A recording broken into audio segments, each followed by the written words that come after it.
Alternative Dig Talk. Real issues, real talk.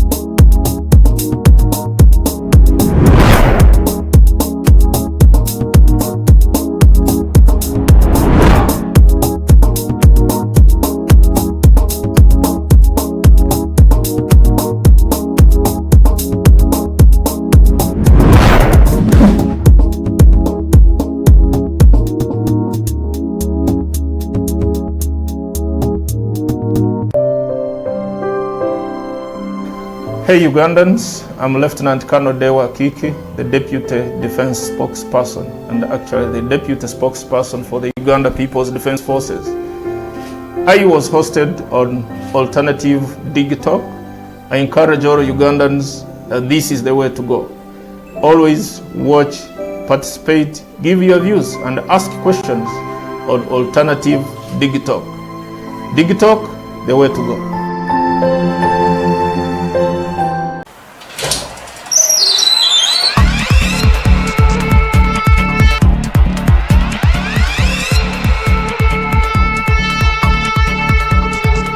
You have got to get up pretty early to go do something.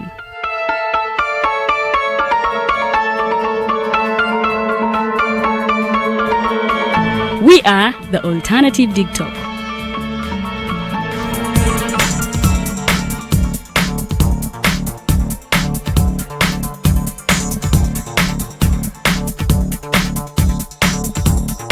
With our mobile studios, we are redefining TV presentation just as technology is setting the pace. We are blending our approach with fresh, perspectively designed breakfast show, The Mighty Drive, informative and entertainment show, exclusive and live interviews. We President Museveni wadde juzi namulaba apima akawunga kilo 2 tasobola kalya nini bwaba alya kilo 5 oyannema okuliisa eggwanga ne bwe limundekera. Njagala kwebaza the Alternative Dig Talk etuwadde kano ka Mighty Drive era n'abatuwuliriza bonna abali ku mikutu njagala basaba mugendo maaso n'okuwuliriza. All given to you just a click away on your phone, tablet, laptop and smart TVs as we are streaming live on our social media platforms, on the road and on the go. We are the Alternative Dig Talk.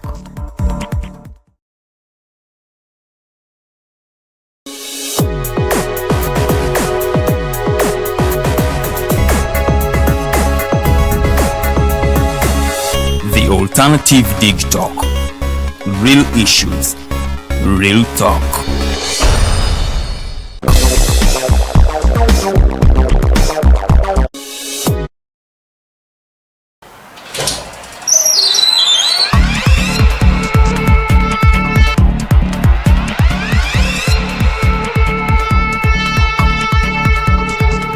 You have got to get up pretty early to go do something.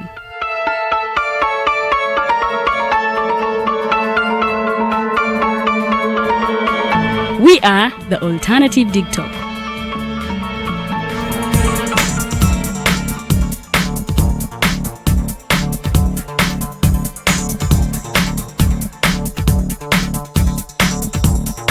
With our mobile studios, we are redefining TV presentation just as technology is setting the pace.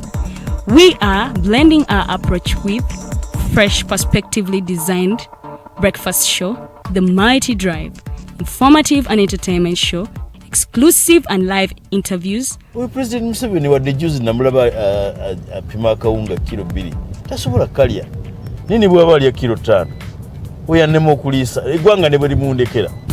Njagala kwebaza the Alternative Dig Talk etuwadde kano ka Mighty Drive era n'abatuwuliriza bonna abali ku mikutu njagala basaba mugende mu maaso n'okuwuliriza.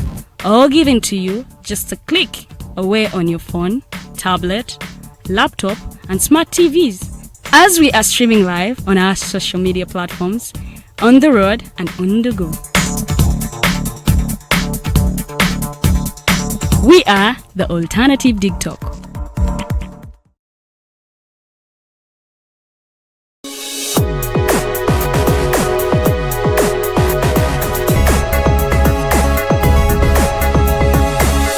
The Alternative Dig Talk. Real issues, real talk.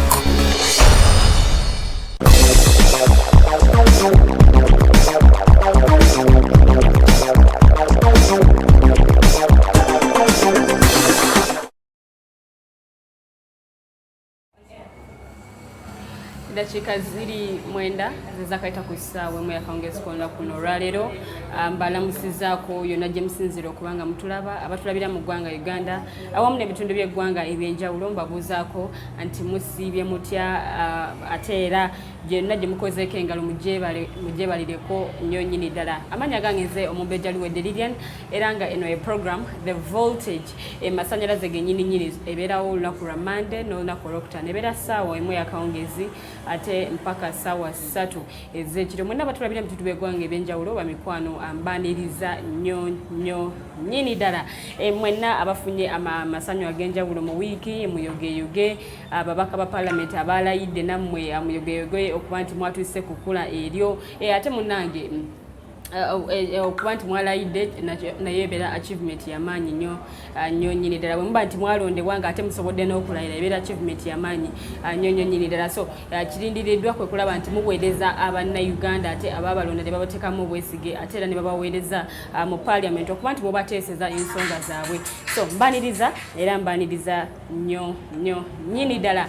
Mwenna abamikwano abatulabira mu bitundu by'eggwanga ebyenjawulo abatulabira mu mawanga ate ag'enjawulo bamikwano mwebale nnyo mwebale ddala abakomentinga abasharinga mwebale nnyo mwebale ddala. Era nyongera okubajjukiza nti ffe munange tetuli ku mainstream media wabula tuli ku Facebook wetubeera live awamu ne YouTube era nga channel yaffe ku YouTube eri The Alternative Uganda ate nga ku Facebook eri still The Alternative Uganda. So wabanga olina ekibuuzo kyoyagala okubuuza kyoyagala okuwabula genda ku Facebook page yaffe The Alternative Uganda mukwano otegeyo ekibuuzo kyo. Sorry, nja kubanga nkisoma te mu ssaawa yaffe ey'okubiri. The Voltage program gy'oli mu kulaba era nga bw'obanga naawe olina kyoyagala okubuuza munnange ku Facebook mu comment section oba oteeka ekibuuzo kyo ate ogenda kubanga oddibwamu bulungi nnyo nnyini ddala. N'abagenyi benina mu studios bagenda kubanga basosootola ensonga emu ku emu nga bwe tunaaba tuzirese ate tugenda kuba tuzitunulira emu ku emu tulabe kiki ekirina okukolebwa wana ki ekirina okuba nga ate kikyusibwa. Era nga mbaniriza era nga olunaku olwaleero tugenda kuba tutunuulira tukyali ku nsonga ya speakership race era nga mukyala Rebecca alitwala Kandaga wamu ne mwami Jacob Olanya pressure eri waggulu nnyo nnyini ddala era nga buli nkambi egamba yeyina okutwala ekifo. Twalabye omukyala Nankabirwa nga agamba nti munnange Mukyala Kadaga tawa kibiina kye kitiibwa n'agamba nti mwaba planning okumulonda mwegendereza era n'agamba nti tekirina omuntu ba MPs tebalina kubanga beeraliikirira nti ze bonna akola kino njokola kino olw'okuba nti speaker ayinza okugaana okumpa oba allowances enjawulo naye nga munnange ye agamba nti abagenda okumulonda mwenna mwegendereze. I think twagala tumanyeeko okuva ewabagenyi betulina mu studios oba ababiri bano balinamu akakuku ak'enjawulo because mukyala Nankabirwa naye tatudde agamba abadde ku SEC okumala ebbanga okuva mu 2015. So SEC yesalawo nti ono yagenda okubeera ono pate gwesimbyeko omugongo okuba nti agenda gikwatira bendera. Naye mukyala Kadaga yagambye nti munnange bino ebya speakership tebiringa kulunda nte temujja kugamba nti mu myaka 5 mugenda tula musalewo nti mu myaka ate 5 ejijja maaso ono yagenda okubeera speaker ono yagenda okubeera kino. So abo tugenda okuba nga ate tutunula kuno olwaleero awamu n'omwami Ofono Opondo naye yategeezeza nti yategeeza nti bannakibiina kya NRM banaabanga balonda bagoberere nnyo ennono z'ekibiina ku kye baba balina okugoberera ng'ate balonda nate baleme okwerabira nti balina kulonda bannakibiina bannaabwe okulaba nti nabo bennyininyini baganyulwamu awamu ensonga ey'okugye tugenda okuba nga tutunuulira y'ensonga y'okulayira kw'ababaka ba parliament yes abalayidde era okulayira kwabwe kwonna kwakumekerezeddwa olunaku olw'ejjo n'ababaka 529 be balayiziddwa ababaka bonna bakomye okulayizibwa olunaku olw'ejjo era nga n'omwami Segirinya Muhammad naye twamulabyeko ng'alayidde n'agamba nti ye ebyo byonna allowances ez'enjawulo oba omusaala gwe agenda kuba nga atolerako families mu kitundu kye mwakiikirira nga buli family agiwako emitwalo 10 katusuubire mwami Segirinya komaze okulayira omusaala gwe ogunaasooka ojja kuba nga ate okola nga bwe wasuubiza ne mwami Robert Kyagulanyi Sentamu ngeno ye mukulembeze w'ekibiina kya National Unity Platform naye yavuddeyo n'abako kyayogera ku nsonga sire y'ababaka abalayidde naye ng'atunuulidde nnyo Lieutenant General Peter Elweru ono ng'ate y'omu ku bagenda okuba nga abakiikirira bannamagye mu Parliament era nga naye yalayidde na mwami Kyagulanyi yatunuulidde nnyo ensonga z'omwami ono ebintu ebyali ekaseese abantu abaafa ekaseese era byavuddeyo n'akomentingako so tugenda kuba tutunuulira ensonga eyo mu programu yaffe ey'olunaku luno olwaleero era nga bwobanga still nkujjukiza nti bwobanga olina ekibuuzo oba kyoyagala okuwabula osobola ogenda mu comment section n'okiteekayo ne tubeera nga ate tukisoma ne tubeera nga ate tukidiscussingako nobeera nga munange odiwamu bulungi nnyo nnyini ddala nga bw'obuuziza era mbaniriza katugende butereevu ewa mwami Mayanja nate abuze kuba tulaba then n'oluvannyuma tugende mu maaso asante okulaba sebo kale nyaba batulaba ku vote nate balansiza nnyo nembeebaza emirimu nozabyebi nesimye okubeera ku vote nate nze Mayanja Robert mbeera nakawa ndi kitundu kibayita Upper Bina Zone. Okay. Tusanyusa okulabako mwami Mayanja. Wiki etambudde etya okutwaliza awamu? Wiki tebaddemu nnyo na event nkulu okujjako ndoze kibaddemu ekikulu okulayira kwa Honorable Ssemujju Ibrahim Nganda. Gwe basoose okulombera edduwa? Of course abasiraamu abo si mawulire. Dua is any other player. Simanyi oba mu dini yamwe musaba emirundi emeka. Bwemanga musabanga n'abalala be basaba then that shouldn't be such a big deal. So Ssemujju is every day proving to be a very serious politician. Yekomidde mu debate ya speaker. Atukoze bulungi nnyo. So to me that was the most important. Pozi ninawe n'abantu betubadde nabo bindoza betwatandika nabo omulimu guno abamu abatuuse ku success bobadde otandika ogambye nti abalayidde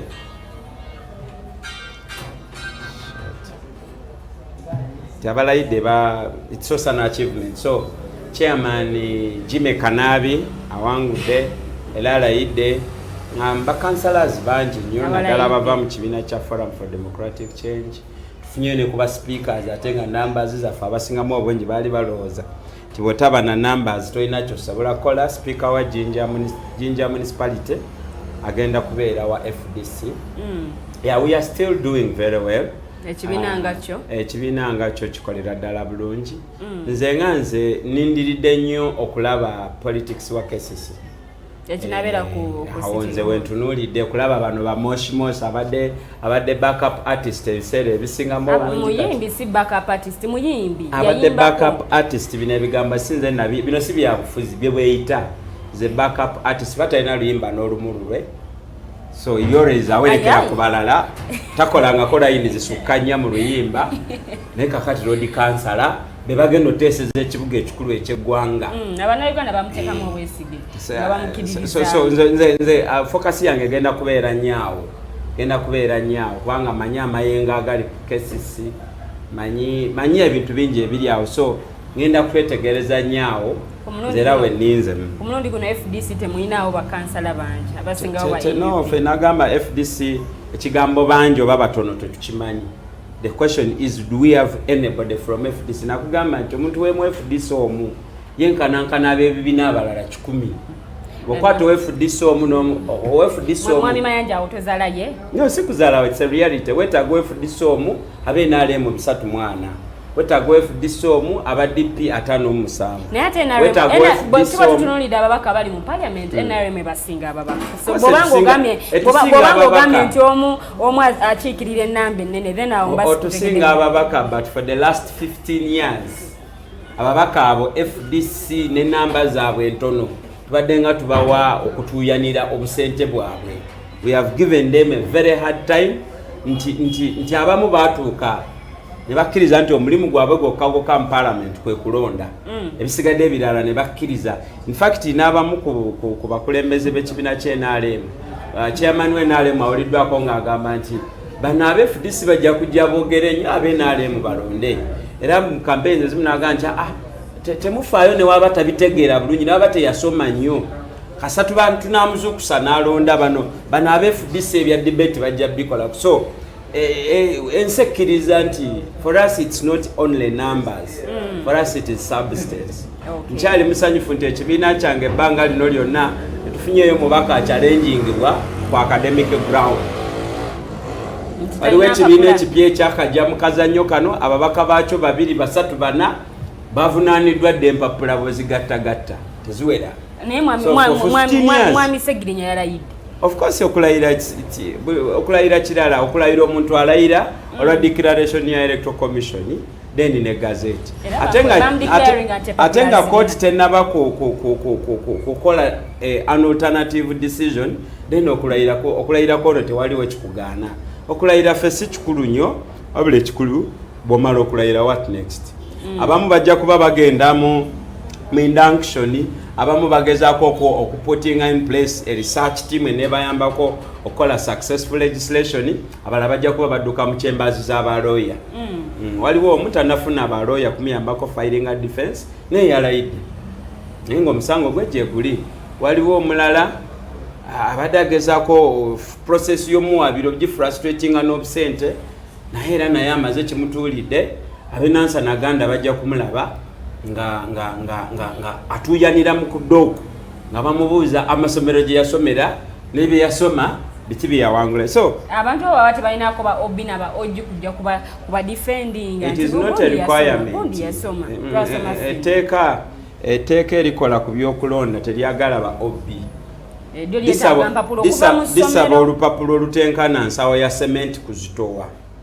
So terwandimenye muntu kujja nalo n'agamba muba luno lwemubuuza kubanga emyaka gy'omalayo giba mingi. Ensawo ya cement ezitowa okusinga certificate ez'ebbiri. Kati oli bw'abanga bwemuzimubuuza ng'agendako mu ssabo n'agenda ew'omusumba Ntaasa then wabeerawo ekizibu ekyamanyi. Naye nze ndi happy nti mu FDC tetubadde Apollo Kantinti ndowooza yagibwako mu parliament naye tebaawabira Apollo Kantinti ng'omuntu, baawabira inconsistencies eziri mu electoral commission. Of course Apollo Kantinti n'abeera victim. So by large FDC mandate yayo, endagaano yayo gyerina ne electoral commission bwe kituuse mu kalulu ekoze omulimu gwayo, erese ba candidate bebakozeeko due diligence. Bawaliwo abatera okuwogana FDC efuna akawumbi, FDC mu iPod efuna yes justification accountability yako nti buli mulundi tulesa abantu abalina substance. Kitegeeza ti secretariat n'abakulembeze b'FDC babeera bize ebbanga erisinga obungi okakasa nti bwe tubanga tulina ekibuuzo kya Uganda tukiddisaamu ne substance. Okay. Yes. Okay. Yoyo mwami Mayanja nga kutotolera ebimu ku bimusanyidde wiiki ate biki ebikunyiizizza? Ekinyiizizza kwe kulaba mukyala Kadaga muntu omukulu lawyer ye contradicting emirundi mingi. Ebyo bikolebwa bwana bwesittu. Kakugamba nkwagala naye sikwagala kabeeraawo. Kadaga tugamba mbu yeebuza President Museveni ne NRM Seke zijjawa lookaasi okudictatinga nti the next 5 years speaker alibeera bw'ati. Kati atagala kinga mu kujjawo age limit ne term limit eyo presidency gye yali asetinze. That for me was quite embarrassing. Omukyalo ono public ebaddemu ndoza mwe banamawulire mumuparadinze ng'omuntu omunene nnyo omuntu ategeere nnyo but the rate at which she's contradicting herself kiwulira yeraliikiriza nze njagala mugumya bugumya let her enjoy the music the one who pays the piper controls the tune and fena tukimanyi nti alina omulere asasulira omulere ye chairman atuula ku nyumba eri gye bayita State House so mu bumpimpi Kadaga abadde n'omukisa nti alabye ku nteekateeka z'okuziika kwe ng'akyatunula of course she's going to die politically beyond Monday there is no more talk about Kadaga pozi tujja musomako eno mu habitual pages mawulire gye bateeka ebirango but after Monday naye akyali mubaka wa parliament fine naye takolangako bwa MP bwawo mana MP bwekamuli simulabangako ku floor ya parliament ng'ayimiridde naye nze manyi ti Kadaga ng'alipresentinga zekamuli sikirabangako byonna bigatta wamu n'ekyokuba nti speed very well kati wulira olutalo lwennyini Kadaga ayungudde ayozezza ku mmunye ku katambi akamu kendabye ekisinga okuluma Kadaga ti office gy'abaddeko nga speaker abadde ne budget eya billions ndowooza ezisoba mu 25 nga yasalawo nti tuguleko obutungulu muneetereyo ekalamu oba kyagedde akati tewaliyo office ndala wano mu Uganda okujjako eya president maybe neya chief justice bw'obeera ne ssente nga gw'osalawo era eya vice president bw'otuulayo ate ssente zibeera mu office ya boosi okyegedde so Kadaga kalwana mbo simanya ali nationalistic and what have you atunulira omusimbi guno gwabadde yejavatiramu nga amasa masonzoloza wa 18 sente zigenze nze kinyuziza because I would expect manyi bobera ng'otuuse ku level gye bakuyita mbu oli statesman ndoza n'abakyala gye bali ba stateswoman kirowoozebwa nti oba oyise mu thick and thin amayengo bwe gakutomera oguma tokabira mu baana so Kadaga nyezeza nnyo but it's good agenda kuddayo mu category ze sikkirizangako nti yali atuuseko ku level ti munene naye system eze neemupikaapikaawo n'alabika ng'omunene but very soon bagenda muwa level naye bwe kinaavaayo nti ate yawangudde that will be a miracle nga woolaba nti kijja kuba kyamagero era it will be one of the 8th wonders of this world waliwo omusanvu oledde oguliwo so Kadaga okuwangula mu reesi y'okumande kijja kuba ekyamagero ekyomunaana mu nsi this time around kijja kuba kiri mu Uganda ekyo kyogedde kinene naye katulinde ate ebinaava mu kulonda kansira obuyi bweno ate anyanirize omugenyi gwe atwegasseeko era ng'agenda kubanga abuuza kuba tulaba then n'oluvannyuma ate tugende mu maaso tusanyusa okulaba ssebo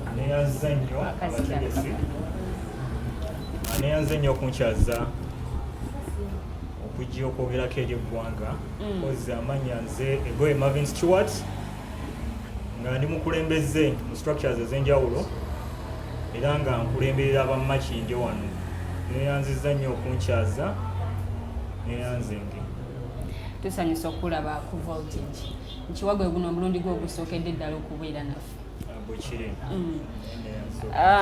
oli munakibiina kya NRM okay wali mu kalulu ketwakakuba mabega mbadde mu bululu bungi wa LC1 wa councillorship ne masomero era still awadde mukulembeze akalulu kano akawedde kaali katya tunaba kugenda ku mirimu gye tulina olunaku akalulu kano kampanyo katuwanye obuzibu sijja kwogerera mu mbeera nti ya muntu nja kwogera mu mbeera ya party nti katukalubiriza nnyo nti bannaffe bennyini okusingira ddala betwali nabo betwazimba nabo ekintu twesanga nga nabo batuvuddeko olw'omuyaga ogwakolaki ogwaliwo ne bagenda kati ate twatuga ekiseera nga tusobola kulwanagana ne bannaffe ng'omumanyi nti gundi muganda waffe tugamba abamu abalekera bulekezibwa kuba nti baali bannammwe si kuleka naye already baali bamanyi obukodyo bwe twakozesanga mu kibiina okulaba nga tubadde tujja tuwangula ebifo ebyenjawulo okusingira ddala mu structures z'abavubuka okusingira ddala nti omuyaga bwe gwajja ne gutwalako abantu baffe abo ng'ate bamanyi obukodyo bwe twajja nga tukozesa emirundi egiwera okay tusanyuse nate okulaba ku voltage era nga tukiriza nti eddoboozi lyo alina we ligenda okutuuka era lina kyamaanyi nnyo kye ligenda okuba nga ate likola. Wiiki etambudde etya? Wiiki ebadde bwekyo olw'ensonga nti mubaddemu okulayira ababaka, mubaddemu n'entalo entonotono. For example kati mu bifo waliwo enkambi ez'enjawulo naffe bennyini tutandise okukubagana nti ojja ssanga bali nga balina gwe bawagira ku bwa speakership. Naye nga mwena muli ba kibiina tuli ba nnyumba emu Shegera. So n'olw'ensonga eyo wiiki eri awo bwekyo kati nga for example Honorable Jacob Oulanyah naye alina essinde ly'abavubuka bagenze nabo ng'akola ki nga ddene. So tuli awo bwe tutyo naye tusuubira nti okusinziira ku baluwa eyaweerezeddwa nti wagenda kubeerayo parliamentary caucus, tusuubira nti wayinza okubaawo enkyukakyuka entonotono. Gweoyimiridde ku sayidi ki? Nze nga nze mave tugambe mukyala Kadaga ali ku ddyo, omwami Oulanyah ali ku kkono, oli ku mukono ki? Nze ndi ku ttiimu ya Honorable Jacob Oulanyah olw'ensonga ezimu wammanga. Era nsonga ki? Ensonga bwe ntunuulira nti bonna ba mu nnyumba. Honorable Kadaga tabadde mukulembeze mubi, naye nze ng'omuvubuka nzikiririza nnyo mu bukulembeze obw'okugruminga n'olekera omulala n'ogenda n'okola ebirala. For example Honorable Kadaga babaddewo emyaka gyonna for almost 20 years abaddewo nga tugambe be bamu ku basindikiriza vice president okuva mu kifo ekyo. Kugamba naye bamusindika busindisa ekyannayagala kuvaayo. Yali kyannayagala naye naye bamusindikiriza ate naye n'amala emyaka mingi ng'akola ki. Yali deputy ate n'akwata speakership. Wakute speakership emyaka 2 almost, then kati abadde speaker emyaka 10 years. 10 years naye ng'ekintu akiruddemu abadde deputy before ate nga mubaka wa parliament. So olw'ensonga eyo nze ensonga ezimu lwaki mpagira Honorable Jacob Oulanyah nti bw'otunuulira leadership obukulembeze engeri gyabuzimbyemu ye nga ye nti bwengezaako okugeraageranya ku ngeri gyewanguzaamu omukulembeze w'eggwanga nti bw'otunuulira Northern Region yafuba nnyo okulaba nga NRM ewangulira waggulu nnyo ate nga tabadde nnyo mu ntalo. Naye Honorable Kadaga badde nnyo mu ntalo nga ki? Balina entalo eziri visible ezizze bantu n'olaba Honorable Ruth Nankabirwa ne Kadaga openly nga beekuba. Ate ffe tutunuulira ffe nga nze ow'NRM bwe ntunuulira nti gavumenti yaffe neya multi-party system oba multi-party dispensation nti waliwo ebintu ebimu nga bya mu nnyumba tebiteekeddwa bweru. For example we yali alaunchingira Munyonyi wali mu kunoonya akalulu yavaayo lwatu n'ayatula n'agamba nti State House simanyi waliwo batandise okukozesa erinnya lya State House okulaba nga bamulwana n'ayogera amannya n'agamba nti Nareyso ne Nankabirwa bamulwana baagala musuuza kintu. So omukulembeze nze ndabira ddala nti bwe kibanga multi-party dispensation nti waliwo ebintu ebimu nga byetaaga kudda mu caucus ng'eya party n'ogamba nti nodda mu party ne muteesa.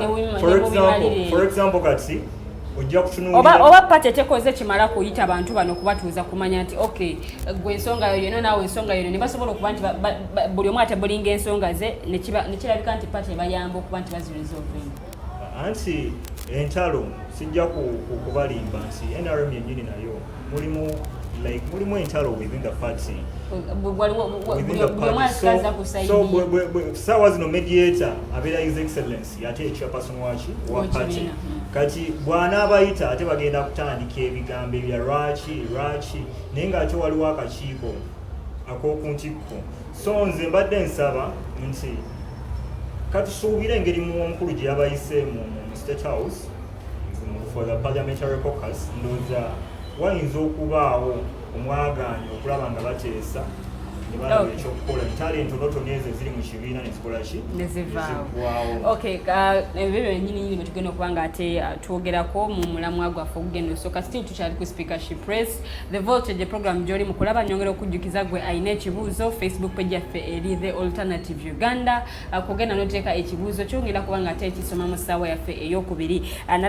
Ndabye comments zabadde zatandise dde okuba nga ate zijja zatandise dde okuba nga zijja okuva mu bantu ab'enjawulo naye nga ngenda kuba byonna mbisoma ate mu ssaawa yaffe ey'okubiri. Katutandike butereevu ne topic esooka era nga tukyali ku nsonga ya speakership press tutandise ne mukyala Nankabirwa agamba nti abagenda okulonda mukyala Rebecca alitwala kadaaga beesibe bbiri ebegendereza nnyo nnyini ddala nti omukyala ono tawa kibiina kitiibwa.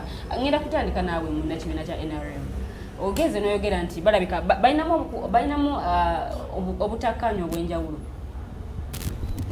Ekyobutakkaanya sijja kyogera naye nze okulaba okwange ndabira ddala at some point Nankabirwa ayinza okuba alina ensonga nga ye ayinza okuba alina ensonga olw'ensonga ye akulembeza nnyo ekibiina naye ate Honorable Rebecca Kadaga ye alinga kangezeeko mu defininga ng'akakira k'embuzi kakuba eno ne kakuba n'eri.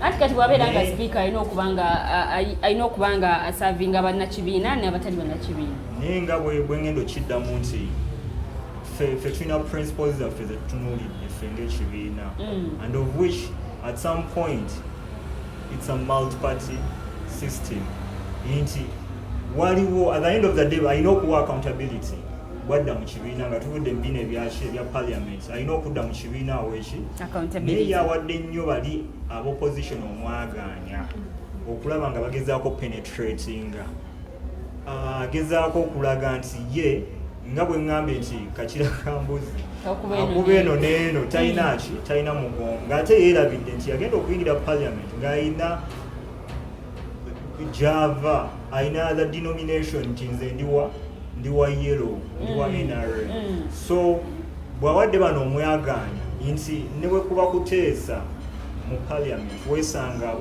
ab'ekibiina tabawa nnyo ki tabawa nnyo mwagaanya kuteesa kwogera kuwa nsonga lwaki biki achievements z'NRM ne failures entonotono wayinza okuba waliyo failures naye nga zisobola okuresolvingibwa oba bo bennyini beoluusi bwe batuuka mu parliament nga nabo tebaagala kuteesa nga tebabiriiko bubeezi.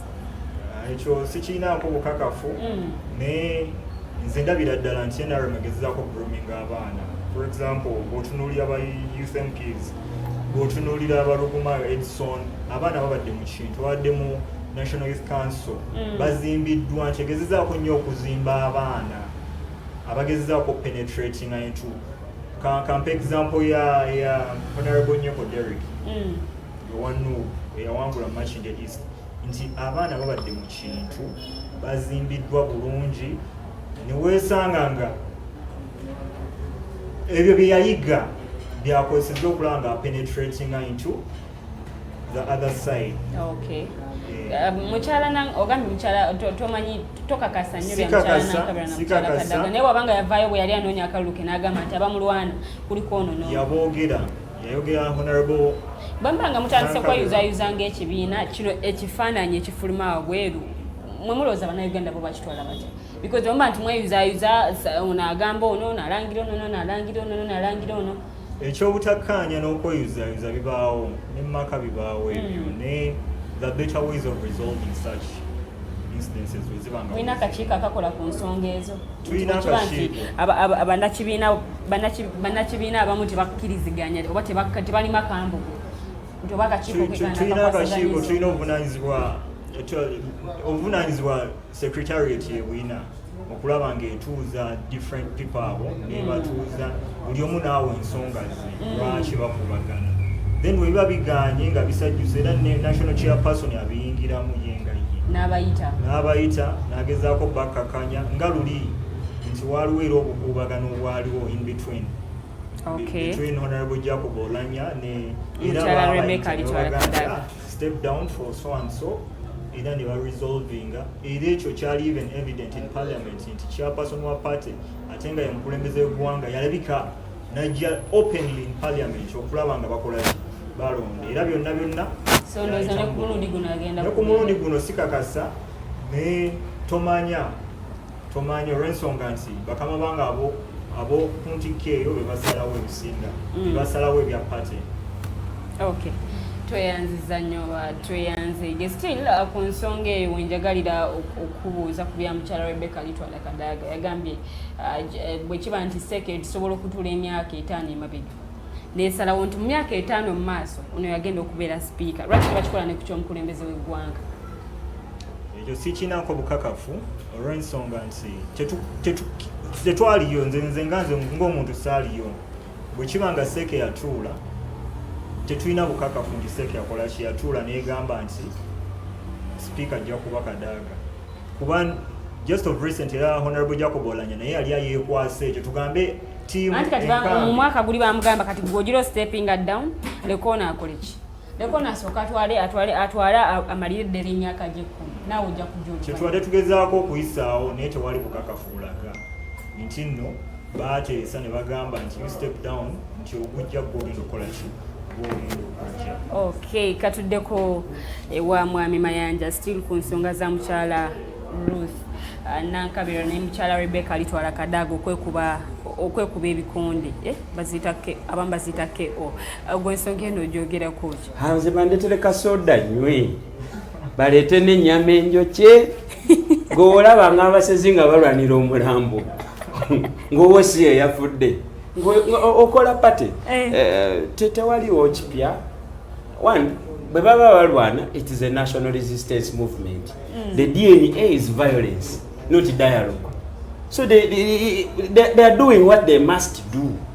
Era kana akavuyo waliwo akafunamu atudde ku pavilioni alengera n'obushera bwe ngamba mweyuze. I will come in and salvage the situation at the right time. However, nga internal gymnastics ya politics when ali mtumutadde ku mabali.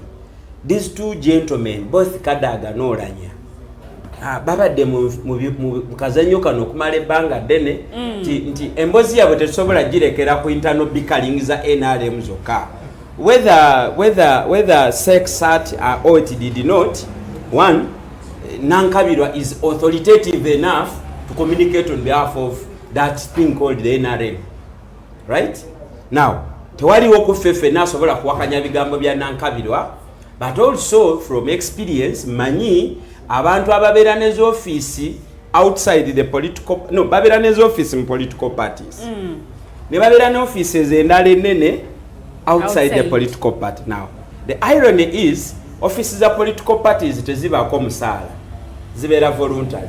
Zino endala zo zikola ki? Ziba n'omusaala. Now quite often abantu abo baprioritizing obudde bwabwe regional offices omusaala ne baneglect obudde ne babuseera. Now Nankabirwa one said nti mweyo Seke Kadaga teyaliyo. Of course Kadaga bamwita batya is an adventure abeera ku nnyonyi. Wali oluka video ke yapostinga agamba mbu I was in America then I get a phone from Olanya. Olanya agamba bino biganye. So I boarded on the next plane.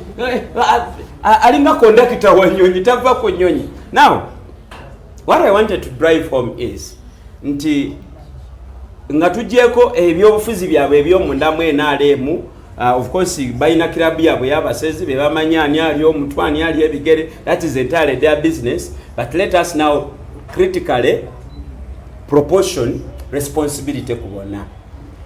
Honorable Rebecca Litwala Kadaga Katonda omulamu gwensinzango akyaliyo teyandisanyadde okufuna obululu obuna olwaki kubanga etamu ze zonna zakozebwa ozitunulira critically abadde contradicting values contradicting aspirations z'Abannayuganda. In 2005 Bannayuganda basaba multi-party dispensation, right? Now netugenda netukola ebibiina by'obufuzi. Ebibiina by'obufuzi bibeera n'enkola. Wakiwulira? Nze siri mwagizi we NRM ne NRM bwe yafuna issue n'abamu ku bamemba baayo ani yabataasa.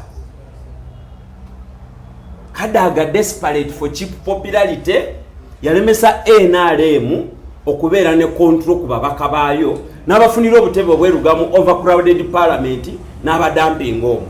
Balipotinga one jukira ababalondera ku mandate ya kibiina ne tebakyalipotinga mu kibiina.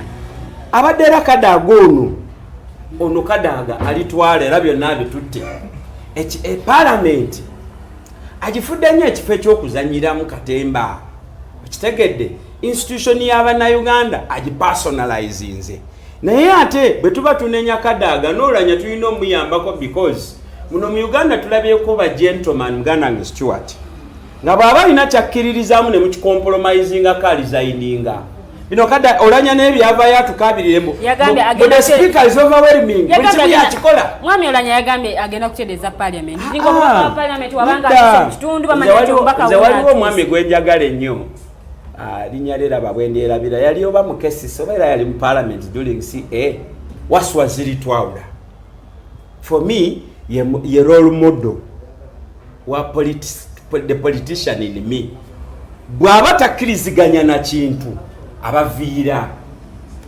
Waswaziri Twawula yekalakasa oba yali kesisi oba yali parliament bye bali bateesa bwe yabagamba byayagala nga tebikola n'afuluma n'agenda kati gwe sebo olanya n'obeerawo ekisanja ekisooka omukyala n'akutuulako n'akubuliza mwafu peti bwakuba engolo bwakuba empiko mugongo ate n'akola ki n'abantu yagambye bw'anaabafuuse speaker agenda kuzza ekitiibwa kya parliament omubaka wa parliament nga kutuuka mu kitundu oweebwa ekitiibwa olanya bw'abanga ajja kukola kugenda maaso ne kandolindoli mu parliament the right choice naye nakugamba dda nti bwe tubanga twagala okufuna image empya bwe tubanga twagala okukyusa parliament eve mukweyisanga pipe yeyisenga circuit break obe ekyuma kya kasooli ntegeeza ki nti ekyuma kya kasooli bw'okiteekamu kasooli kifulumya buwunga na maize brand naye ate eyo pipe bw'ogiyisaamu kasooli era afuluma n'ebikongoliro kati parliament yaffe efaanana pipe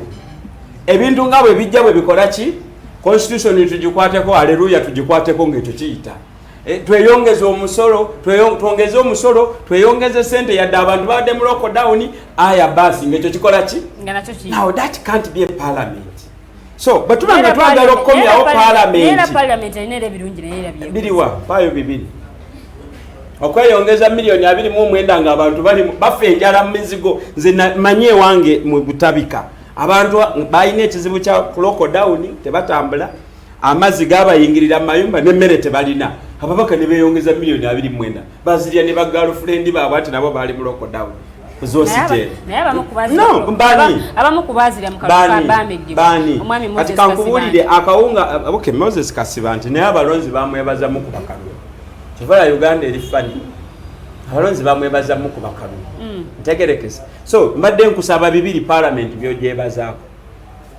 eri omuntu wa bulijjo bayisiza amateeka galiwa bino simanya kiteeka kino kyagala nnyo simanya sex offences bill naye buzi oba obujulizi bagenda butegeka butya so bwe bibanga ebyo byebateesezza Abannayuganda bye baagala well and good but for me expectations zange parliament sizeezo tezibangako ezo era ndi disappointed nnyo neesunga olunaku lwa Monday ndwesunganga Christmas neesunga okulaba Honorable Ssemujju Nganda ng'ayimiridde ku podium akakasa ababaka ba parliament abenaalemu n'abanupu n'abefudisi n'owajema n'owa PPPP nti bwe tubanga twagala okwapliftinga image ya parliament candidate omutuufu so olanya alimba talina he doesn't have the steel and stamina okutuwa ekyo kyayogedde actually yesetting the total agenda bw'obanga oyagala okukomyawo image ya parliament olina okuba ne locus egamba executive nti ku kino no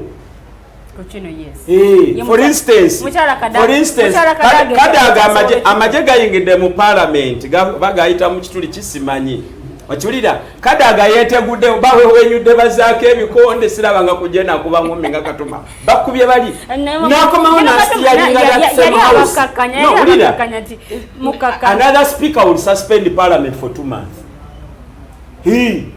you suspend for 2 months gotwalabe yayimira kumeza nakola spin ya Michael Jackson tonyiza mbadde n'olunaku olulungi Kadaga yali conspirator Judas Iscariot yafuna sente z'abagala okulya mu Yesu olukwe feza meka 10 ate bwe yadde eno n'atunulira abantu ensonyi ezimukwata kati n'atagala system yali erina omukuba era nakati bino bimugendako bino kulya sente zaabwe ate n'ayagala afuuke seyiti kakati nze ngamba nti kola olunaku because stakes had become so high okiwulira nga amagye bwe gamala okujja climax yandibadde magye kujja muki ekyo bwe kyandibadde kiwedde omuntu patriotic omuntu ayagala Uganda ku mutima nga yeeyambisa amaanyi agamuweebwa ekifo ky'obwa speaker yandisuspendinze parliament yandigambye nti twandigenza okuddamu okulaba parliament nga ne investigation ku musirikale ki wa unity ki wa lanka ki oda yazijjawa yakuba kyenkana ki eyo report olwaleero eri mu kalega ka honorable Kadaga tetugitegeeranga nga bannayuganda so nze sikyalina budde bwabakazanyinkirize mu Katemba mbadde nfulumya Katolu Bwama kumbe munnakatemba asinga obunene mu house eyo yalitwala Kadaga of course alina backup alina babita batyaba abamanyi art ayinganga backup singa bwoba oyimba akwanukula akati ne mu Katemba balina abo abakola ki ndoza abeerako artist kati olanya naye ali mu category yemu bombi abo ababiri in fact nalabu NRM yagudde ebibalo if NRM wanted to be relevant mweno debate bandi bagambye mwembi mwebale nnyo mukoledde ddala debate yandisembeyo mu parliament nti ba speaker abantu tubawe kitwandi bakutuliddeko district 2 ne bagenda ne bafuga ezo ne NRM nga party yandireese abantu abapya if the agenda is middle income status by 2026 the quality of legislation from these two speakers tetutuusa nayo because variable time bagimala mu debate ebyekisiru sexual offences bill how does it contribute to the middle income status so if the NRM is serious about its economic ambitions it needs a parliament which resonates to the set economic agenda bana babiri siye ba player wadde oleeta balala so nze ndi musanyufu nnyo Kadaga kanyumirwe music yewana juzi nga tamanyi byayogera mbyeyamba Museveni okudda mu kalulu tumukubireko mu bugalo kakati kanaye Museveni kamuyamba omutwala mu retirement yes oyo aye mwami Mayanja Robert mwami Mavina ali waneseko zimutalinga alina kyayagala okubanga ayongerezaako nga tetunaba kweyongerayo niyanze nnyo for the platform okulanga sharing the views zange so okwebaza munnange mwami Mayanja Robert Wells kirabika ate ansanyusiza nnyo nti tulabika ate tuli ku ttiimu olanya ffenna era ndi musanyufu oli ku ttiimu Ssemujju naawe tusanyusa okulaba mu kirabo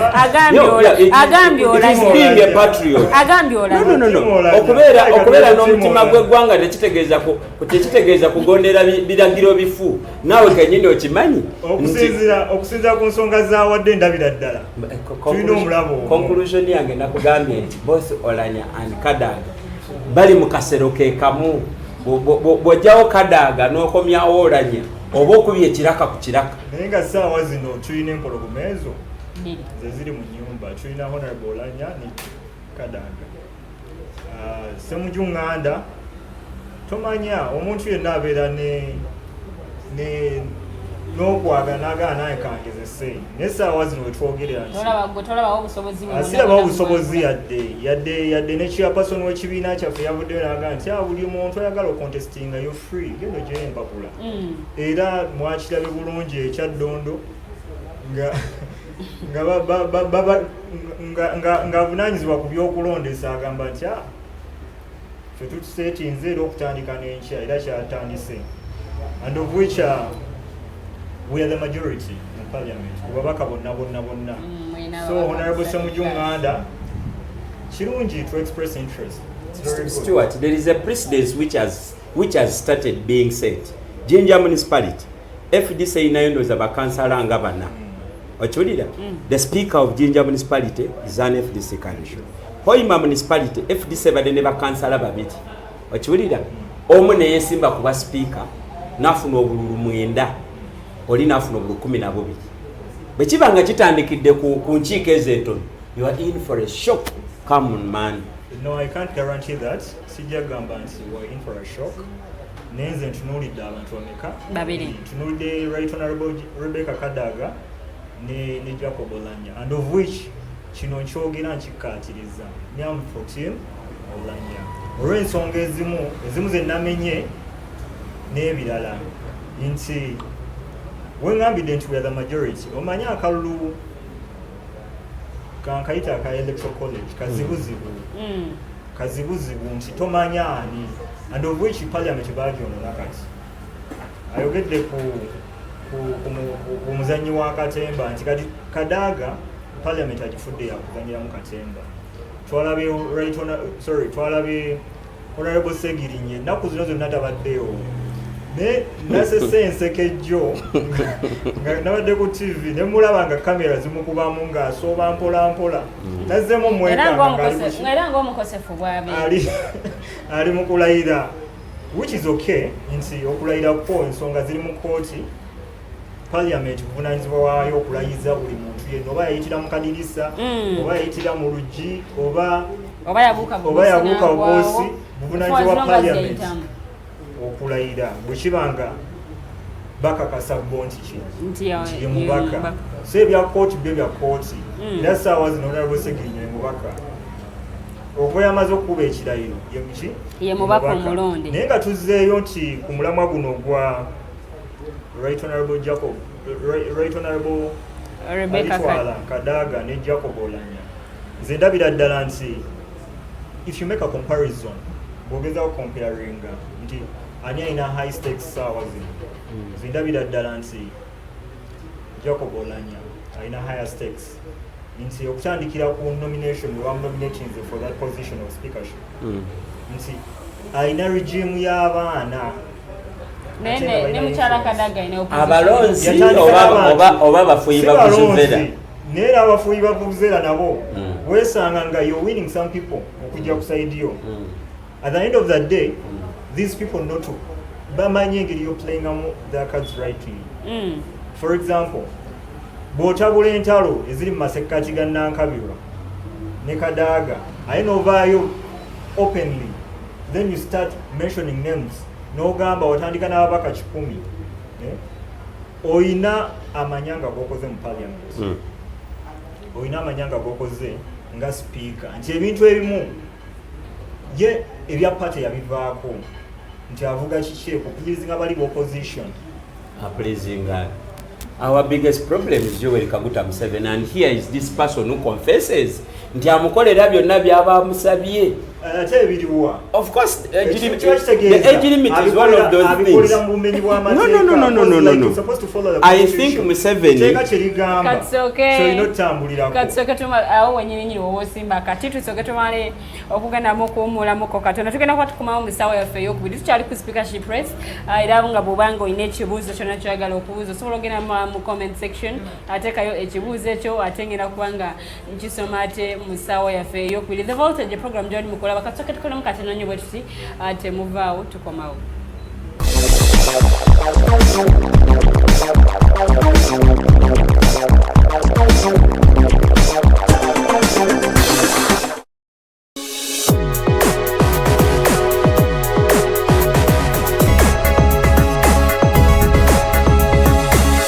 The Alternative Dig Talk. Real issues, real talk.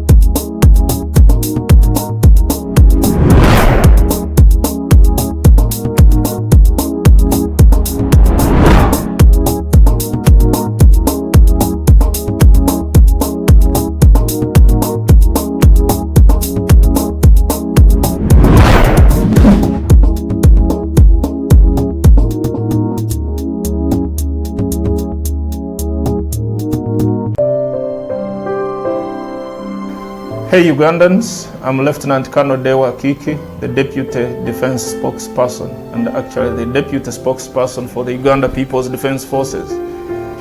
I was hosted on Alternative Dig Talk. I encourage all Ugandans that this is the way to go. Always watch, participate, give your views and ask questions on Alternative Dig Talk. Dig Talk, the way to go.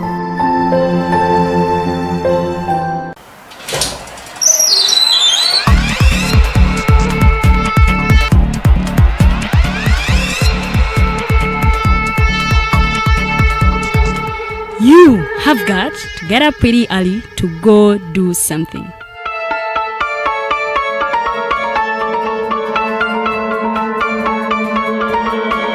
We are the Alternative Dig Talk.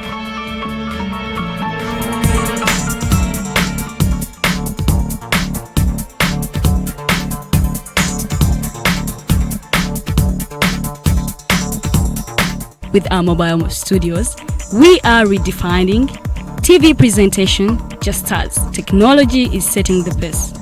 We are blending our approach with fresh, perspectively designed breakfast show, The Mighty Drive, informative and entertainment show, exclusive and live interviews. We President Museveni wadde juzi namulaba apima akawunga kilo 2 tasobola kalya nini bwaba alya kilo 5 oyannema okuliisa eggwanga ne bwe limundekera. Njagala kwebaza the Alternative Dig Talk etuwadde kano ka Mighty Drive era n'abatuwuliriza bonna abali ku mikutu njagala basaba mugendo maaso n'okuwuliriza. All given to you just a click away on your phone, tablet, laptop and smart TVs as we are streaming live on our social media platforms, on the road and on the go. We are the Alternative Dig Talk.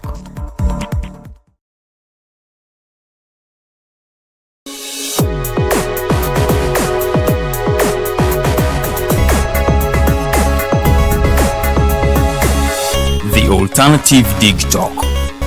Real issues, real talk.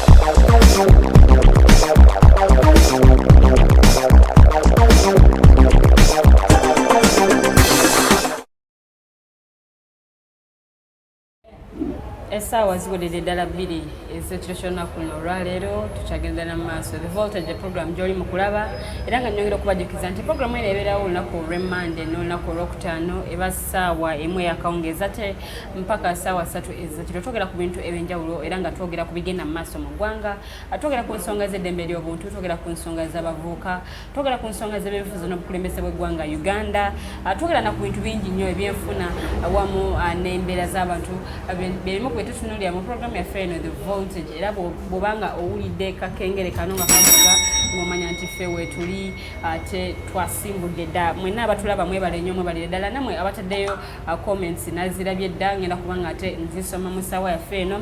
Mukoze omulimu gw'amaanyi era gwa ttendo. Nammwe abalala abatannaba kubeera nga mutekayo mu comments oba nga oyagala kuyita ku ssimu, ennamba y'essimu eri 0789 017145 0789017145 namba ya studios osobola okubeera nga ate okuba mu butereevu n'obuuza ekibuuzo kyo nobeera nga ate mukwano gwange oddibwamu. Amanya nze omumbejja Luwedde Lilian era nga tulire mwami Robert independent mind okuva mu talina kibiina kyava mbale nagamba okuva mu kibiina kya FDC naye talina si musango kyempagire talina kibiina si kibiina mwava wabula kye kibiina kyawagira tunene mwami Marvin Stewart ate okuva mu kibiina ekya NRM. Tugeredde mu kuwumulamu tubadde tuli ku nsonga ya speakership race, tulaba ebbugu mu kati lyeyongedde. Nkujjukiza nti abasipiika bagenda kuba balondebwa ennaku z'omwezi 24 omwezi guno gwennyini gwe tulimu era nga buli lunaku lwe bagenda okubanga bakuba akalulu naye nga SEC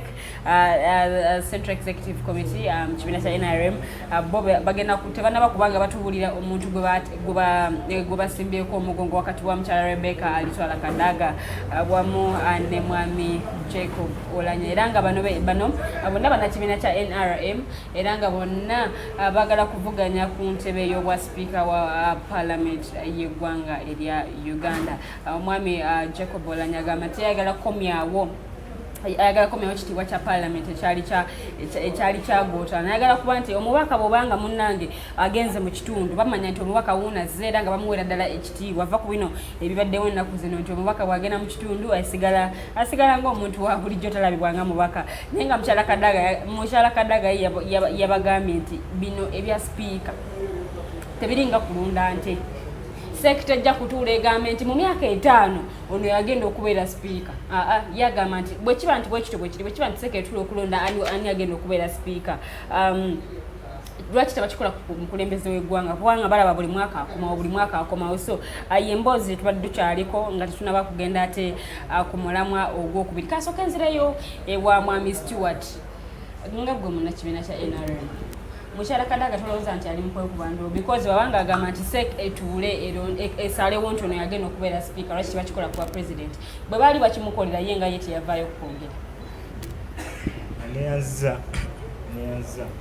ku nsonga eyo sikakasa nti oba seke yatuula nesalawo nti seke yatuula mu 20 no they sat ne resolution ezavaayo sizirinaako bukakafu era sizirabangako ekyo njagala okikyanukula bulungi bwakyo nti sikikakasa nti baatuula kirabika baatuula ne basalawo ne bagamba nti you step down for her kuba n'abasinga ffe twali tulowooza nti this time round olanya ajja kujja n'opposi naye tukirabye nti ne Rebecca Kadaga naye yakoze eki yajjayo empapula so ekyo sikinaako bukakafu naye muganda wange Mayanja agambye alina byatannaba kumaliriza byabadde akola muganda wange Mayanja agambye nti obuzibu tulina President Museveni mpozi ekyo nti njagala okukuwakanya abalina endowooza endala ekizibu kyaffe President Museveni muyinza ogaa nti obuzibu bwamwe President Museveni naye njagadde ekigambe muganda wange nti President Museveni ye musajja alina strong convictions era ebiseera emu ateekanga ne risks olw'obulungi bwa national interests ekitegeera alina that courage is courageous enough wekibanga issue ya national interest abeera courageous okulaba ng'akola ki atakinga risks ekyo omuganda wange mbadde nkusaba okimenyewo kuba nze ndabira ddala amanya gange nze Mayanja Robert omusajja atukulembedde bulungi okunsibya ennyo sitera kwagala kwongera bye siisobole kuwanirira ekyo ekyokumenyawo ebigambo sinkola yange oyinza okuba nga ensongayo it's on a personal basis nga kya buntu obanga waliwo ensonga nga bamafiya nga bwe bakikola nti ffe nze nafuna omukisa okukyazaako omukulembeze awo mu kikaawo bwe bawera bakusaasira appointments ezo n'ebisigadde naye when twa receiving empapula proposals z'abantu amabaluwa nange nalabira ddala nti people have written letters kuva ndooza myaka emeka naye ndooza waliwo bamafiya abali ku musajja oyo abamulemeseza okukola ki at the end of the day nange kyannafuyamuko mu mutima nengayi kitegeeza people bleeding abamwetolodde ye nga ye si mubi cause different occasions nfunye dialogue naye tutudde enfunda eziwera twogedde ku bintu bingi nze naye so kirabika bano waliwo akakomera ako akamulemeseza okukola kyo kalemeseza abantu omuntu wa wansi omutuukako n'okwogera ebizibu bye n'okulaba nga bikolebwako for example mwamulabe we yayimiridde we yadde agenda mu State House n'abaako abavubuka beyasinkanye n'abagamba nja baweereza omuntu akole ki ajja abalabe kati abantu bwe batyo bwe batuma ndowooza batatuukiriza tebaddira ddala ku ground era ze zimu ku challenges twafeesinga nze ntambudde makindi yonna nga tugezaako kuzza mitima gy'abannakibiina ng'abantu banyiivu banyiiga mu kibiina mwennyini before we even think of kusika bali abo opposition tulina osooka okuzza abaffe abamenyeka emitima abakoseddwa era nze natambula mu kalulu okulaba nga ki ne tukwata ne ssente ezimu okulaba nga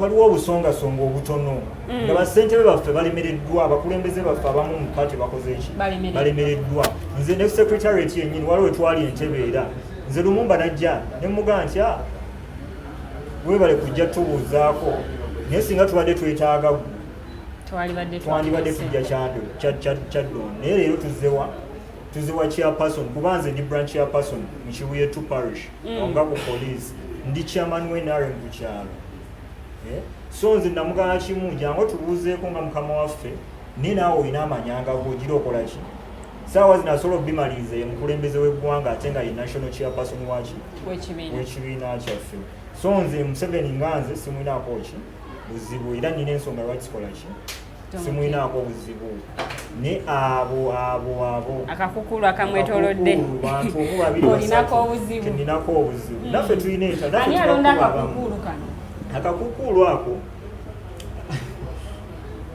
si yakerondera abamu recommendations newesanga nti mwana wa gundi jajja wa gundi yalwana ku mulembe gwa gundi ne gundi bwe baleeta omukulu mu buyinza ne baba vetingiraawo ne bayitaawo bwe batyo abamu yabeerondera so ensonga eyo naye bwe tudda ku Mayanja kyagambye nti ekya attaining the middle income status nze nsuubira challenge gye tulina ffe nga ffe tugambe mostly nti obuzibu bwe tulina mindset ffe nga ffe yensonga lwaki tulemereddwa okulaba nga tukola ki twataininga to that middle income status whereby program nyingi ziteereddwawo tufunye YLP emyoga gigino naye mindset yaffe ffe kusingira ddala kanjogere mu perspective y'abavubuka nti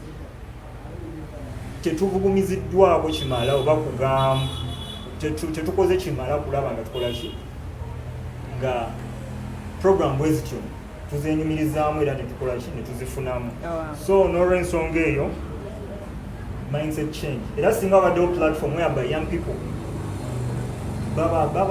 babakyusa ku ndowooza bavuga tulowooza bulala era parliament eno simanyi ey'omulundi ogw'11 simanyi olw'ensonga twamaze gayingiza buli kika kya muntu abasinga ne ku bannakatemba abaddeyo kati simanyi obategeeza no parliament abayingideyo bannakatemba ejja kuba nfu nnyo mu kulaba okwange according to my perception naye yinza okuba provinga wrong mwenna basuubira nti ekinabeera mu parliament eno kagenda kubeera kamu anti obuzibu abasinga abayingidde bayala nti enjala nyingi buno tubadde mu pandemic the whole year era tukyali mu pandemic weesanze nti weeveeno eyingiza abantu naye nga abasinga bali money minded nze nabadde nsuubira nti some people are even going to boycott the swearing in for example opposition okulaba okwanyi tibasobola boycottinga ne bagamba nti tugenda kulayira olw'ensonga bannaffe bakyali mu makomera otegeera so before you think of anything else patriotism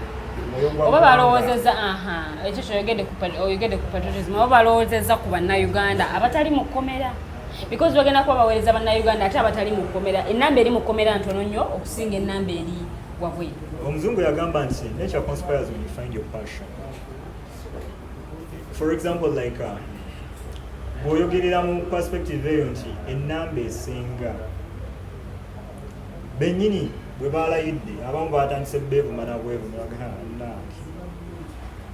waliwo yatuse n'agaba nogansya kati okuddamu balaba nga wayisewo emyaka emirala emeka 5 ate ye ŋŋombo that is how we naffe bennyini bakansalazi baffe ababavubuka n'omala emyaka emirala 5 nga tozeemukola ki olw'ensonga batuuka eyo babeera driven parliament eyo giraba nti yadde bayingidde in different political affiliations different parties naye batuuka mu parliament bafuuka omuntu ki omu neweesanga ekiyise mu parliament nti gundi afunye obuzibu era parliament erina omubackinga up so nze sisuubira nti ku luno bwe banaatuuka mu parliament tugenda tutandikira ku emmotoka akasente ako akabaweebwa kakatandika ojja kulaba nga abantu badda ku byabwe kukyusa mbeera omuntu wa wansi bakole ki kati bandi badde basooka ne batulagira baagala kweyongerayo myaka gye bamala mu parliament boycott the swearing in paka nga edi muntu avudde mu kkomera paka nga Nubian akoze eki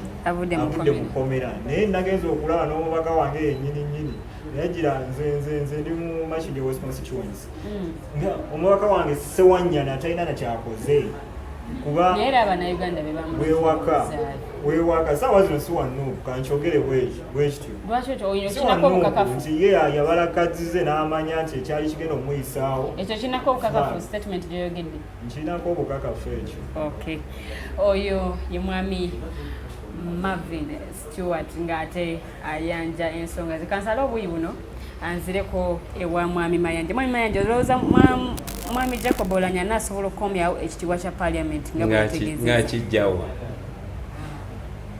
ekitiibwa it is not an event si ambuleera oba katambaala ka mu ngalo if you going to cause ekitiibwa mu parliament gwe kenyininyini kalakitayo kugambye Oulanyah is too soft ebintu by'okubeera speaker of parliament in fact ntegedde lwaki Kadaga is still fighting on Kadaga nendoza batunulira Oulanyah nagamba At least nsikirwa omuntu omulala naye sigwe. So ekitiibwa kya parliament it's not through Olanya. It's not through Olanya. Olanya naye ayina docket nga deputy speaker. Ayina ne budget. Office ye baddeko n'ebintu byesobola okukola ebiri visible. Actually, office yagiwaddeyo ku mulundi guno n'agamba tebadde yange ng'omuntu naye yenna najja. Okay, tumukubireko mu ngalo dati mumwe naalemu ekyo si kya bulijjo. Of course wawuliddeko amawulire galina story ba ministers baganya okuziwaayo. Office. Mundu mandate yaweddeyo ne office. So kwekyolanya tukukubireko mu ngalo but it's not enough to qualify you to be the next speaker. Ya setting example. You have to lead by example. Ebyo tubirabyeko. I have seen my councillors at KCC happily handing over. They got a note some weeks back. In fact, tewaliwo yekwasa nti mbadde ne workshop ku meza. They knew, they were prepared that at a certain point in time, ekyo kikola amawulire mwenaalemu aba no change. Remember waliwo ebisanja bimuwangudde nga slogan yammwe consistently eri no change. Now time has come to change you and you must enjoy the music. Kintu kyobadde oyogedde nti President Museveni, my brother, nzo bali wenaalemu. Naye nze naawe tulina stake nene mu Uganda going forward. In fact, wano twakkiriziganya that regardless of our political diversity, we all subscribe to the now generation politics. We are the people who matter now, not Olanya, not Museveni, not anybody else. But this culture of okunonyezanga omukulembeze excuse now no woman nti aine ekizibu. You know how powerful General Museveni is.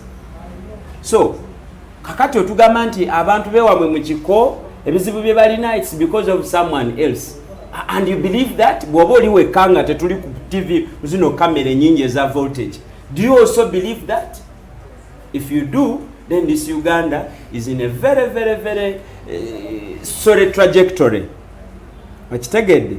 For me, I believe ensobi ze tulaba siza aba minister, siza aba kada benalem, ebyo byolaba ebigenda maaso. President Museveni abikkiriza. Are you telling me that the mafias in Uganda are powerful than the rebels?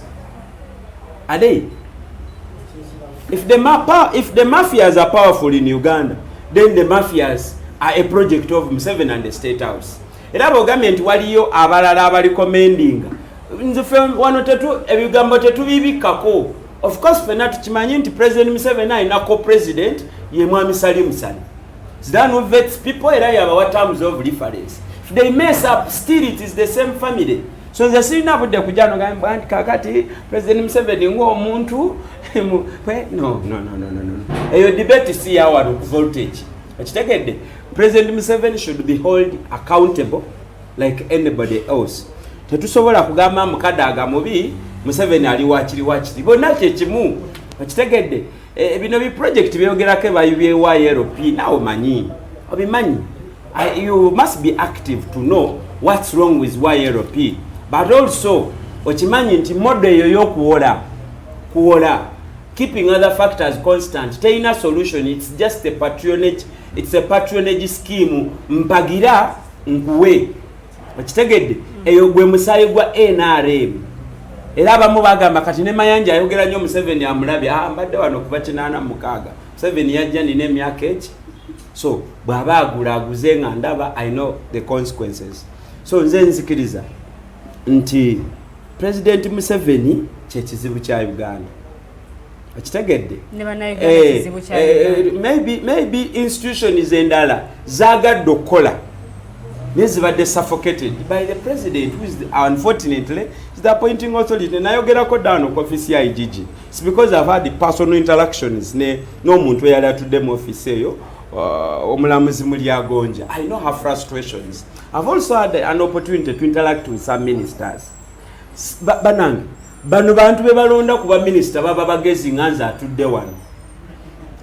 Bwe bayingiramu ekyo ekintu kye bayita cabinet walina okubeerayo force ebanuunamu obwongo ne basigalawo nga balinga bumanyikwiri.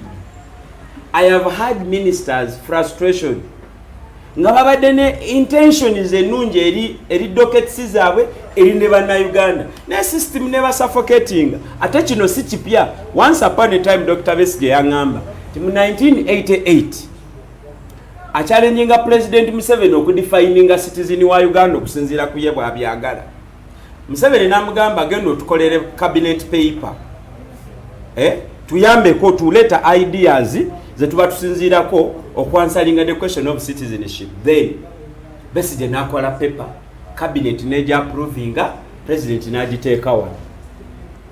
Bizeemu okulabika recently, was it 20 what nga balese registration of citizens ki naye nga ate teriiko teeka okitegedde.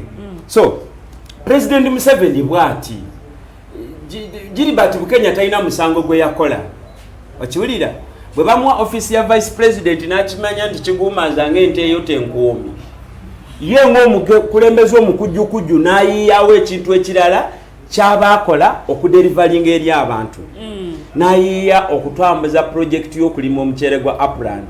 Muwagira ku ekyo ekintu lwa nsonga ffenna tukimanyi tekizibu kya bannayuganda kwe kubeera n'emmere ebamala ne bafissaawo n'ey'okutunda.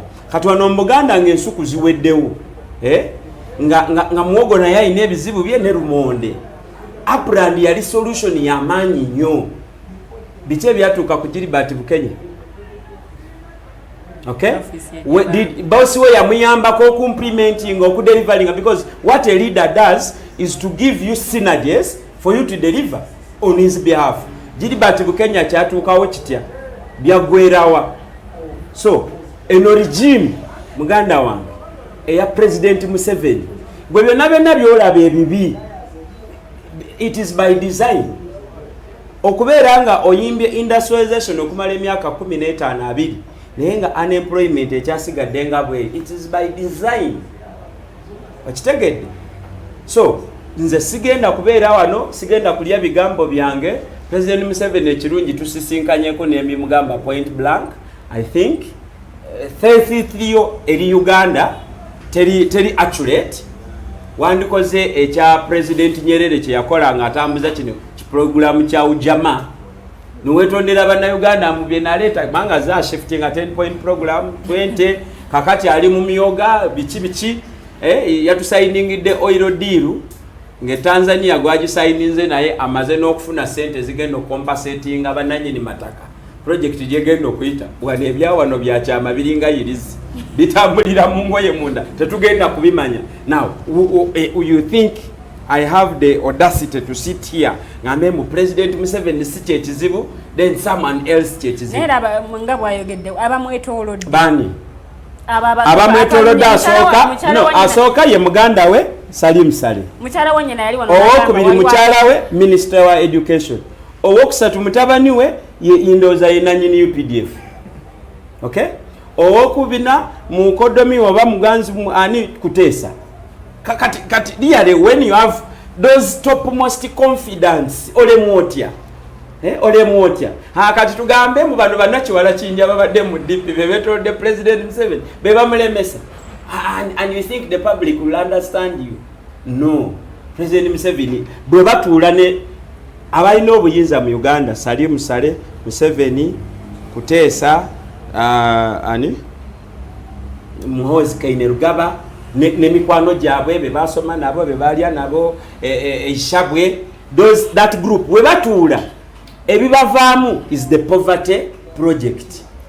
Era bino program operation wealth creation era naye ganye ku succeeding olwokuba betolodde Mwami Museveni ani abaddaji kulembera balina okukyusa endowooza yaabwe ku nsonga y'ebyo. Nze nakugamba wano sebo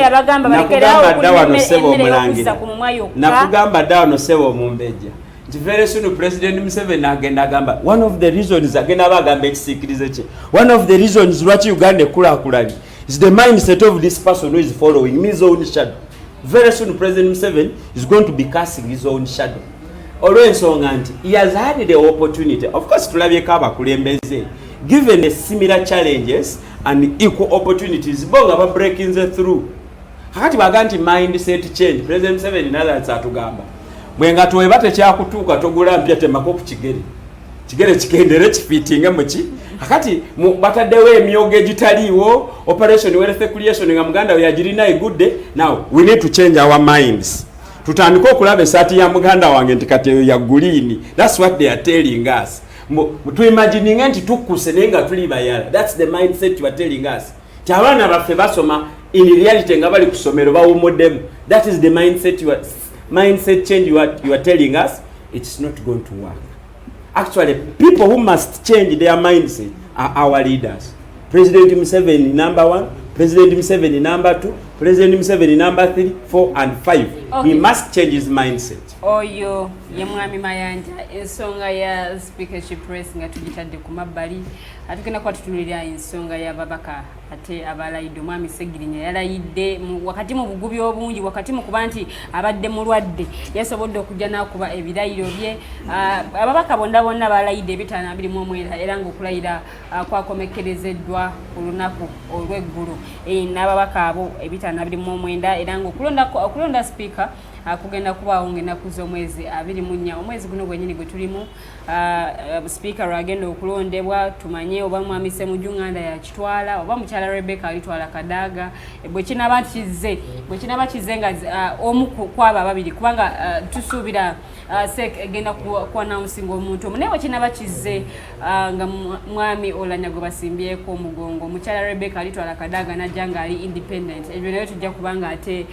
tubifuna okuva oluyi olwo katulindirire section agamba ate era atulindire n'olunaku lw'okulayira tumanye ani agenda okubanga ayitamu naye nga bwe tuvuddekaawo tugenda kuba tutunuulira ekyababaka okulayira nga bwe nkugambye era nga n'ababaka abakiikirira bannamagye mu parliament nabo abalayidde okuli Lieutenant General Peter Elweru era nga naye yakubye ebirayiro bye naye mwami Kyagulanyi Ssentamu n'amukriticizinga ng'agamba nti omuntu eyaduumira ekyali ekasese okutibwa kw'abantu abaafa mu kiseera ekyo ate naye yakutte Bayibuli ng'alayira bino mwami Robert Kyagulanyi Ssentamu bye yayogedde ng'ayogera ku Lieutenant General Peter Elweru eyakubye ebirayiro bye era nga wetugenda okuba yensonga gye tugenda okuba nga ate tutunuulira ng'agamba nti abantu bangi nnyo abaafa mu biseera ebyo ekyali ekasese bannayuganda abasinga mwakitegeerako era abantu bafa mwalimu abakyala awamu n'abaana era nga Lieutenant General Elweru yagamba nti abantu b'ekasese abamu kyali kibagwanira okufa kubanga they were criminals ye bwatu bwayogera mu bigambo bye so mwami Robert Kyagulanyi Ssentamu bye byamuleetedde okuvaayo ate n'abaako kyayogera era mwami Elweru we yamaze okulala yagambye nti kasese Uganda eri mu mirembe wamu ne kasese olwekyo kye yakola n'agamba nti okyawulira emivuyo gyonna egiri e kasese era tewali buzibu bwonna buli mu kitundu ekyo era nga kiva kukuba kwebyo bye yakola okuba nti emirembe gyakomawo ate mu kitundu ekyo etopiki gyetugenda okuba nga ate etopiki yaffe esembayo gyetugenda okuba nga tutunuulira mu ddakiika zino era nga njagala okuwulira okuva ew'abagenyi betulina mu studios olunaku luno olwaleero naki ate kye bagenda okwogera ku nsonga eyo ntandikiddewo mwami neyanza omubeja Lilian olw'okunyongera akakisa okulaba nga nteesa pozi n'okwebaza Voltage ne Alternative Uganda for the platform nyongera okukkaatiriza nti nga tuzze ku saidi y'ababaka abalayidde ebitaano 29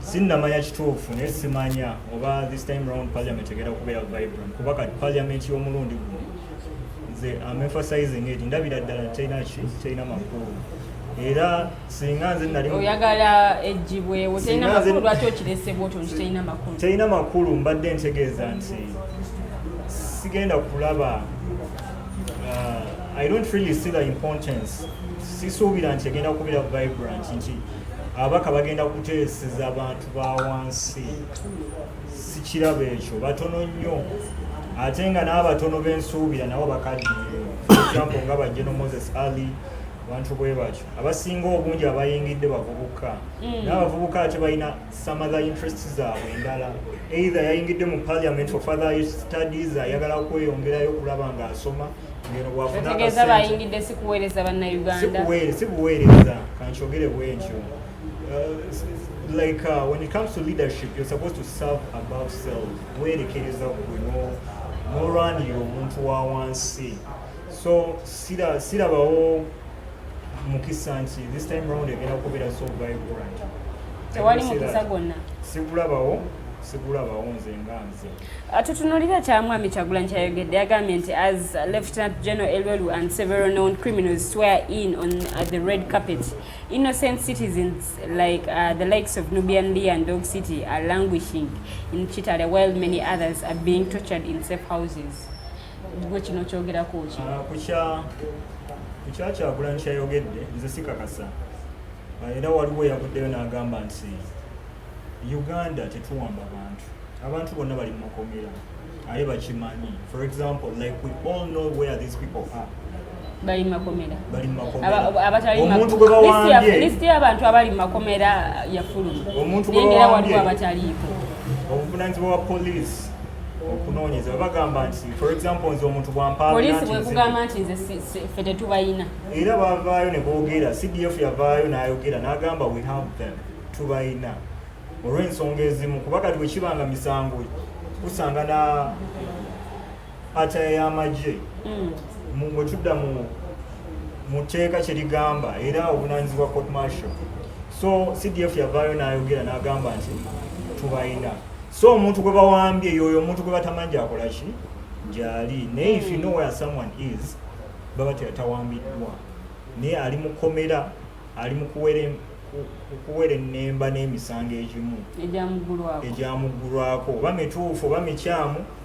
It's the courts of law ezisalawo omulamuzi alina okusalirawo nti kituufu omusango gwakukka mu vi oba nedda gende waka. So ekyo ekyokuwambibwa njagala kimenyawo kiri muwambe bemanyiiko bali mu makomera era ffenna tumanyi gye bakola ki gye bali naye ekintu kyogezaawo ku inciting like when you try inciting n'ogamba bali mu buwambe we all know where these people are.